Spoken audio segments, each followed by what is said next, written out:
Sacred. It's a word we associate with religion, with deities and prayer and mystery. But what if we looked at sacredness as something simpler, something more approachable, but no less powerful? What if we thought about sacredness as simply the concept of being entitled to reverence and respect?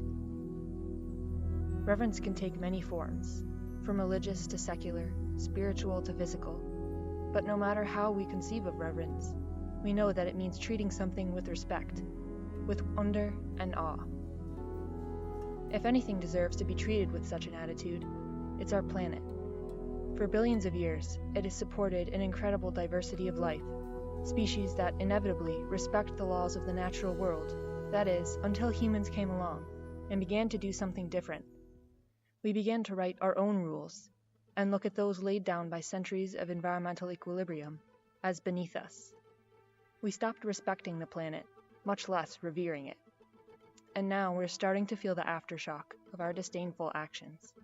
The logical reaction would be to treat the planet with more respect, restore our sense of awe and wonder at the eternal generosity of the ecosystems on which we depend.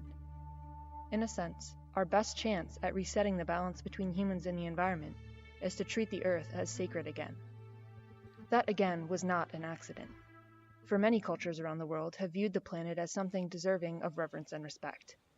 In fact, many people still preserve this attitude, and with it, a healthier relationship with the natural world than most Western cultures can claim to have today.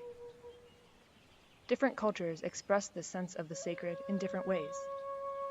The indigenous peoples of North America have long viewed their homelands as sacred regions, the very source of their identity and the keystone to their survival. Festivals to celebrate the generosity of nature, and stories to reinforce respectful treatment of the environment, all speak to the respect Native peoples hold for the earth. Several of the diverse ethnic and cultural groups of India show their reverence for the natural world by designating areas of forest as sacred groves, regions in which hunting, gathering firewood, clearing trees, and even walking with shoes have been forbidden. You don't have to look to foreign countries to see examples of sacred spaces in nature. Although it may manifest somewhat differently in the US, we do have our own way of setting aside natural areas to respect. State parks, national monuments, national forests, these are all places we've decided to afford special reverence. And reverence is exactly what most visitors feel when they visit places like the Grand Canyon or the Smoky Mountains.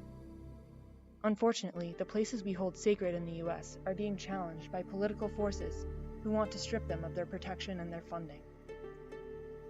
Not only will these actions endanger crucial habitats and species, they will also undermine the protection of lands held sacred by several indigenous peoples in the US.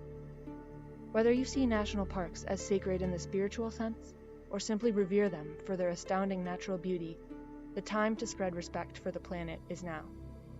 We should all reach out to our friends, our families, our local leaders, and national politicians, and tell them that our planet is a sacred space. We must stop seeing nature as a resource. It's not something to be conquered, not something to be exploited. The earth is something to be revered and respected, whether we show our respect by establishing sacred forests or national parks. If we can spread this attitude of reverence, we can challenge the slow chipping away of our sacred spaces. We can stand up and offer our planet the reverence it deserves, for it's as sacred as any place can be.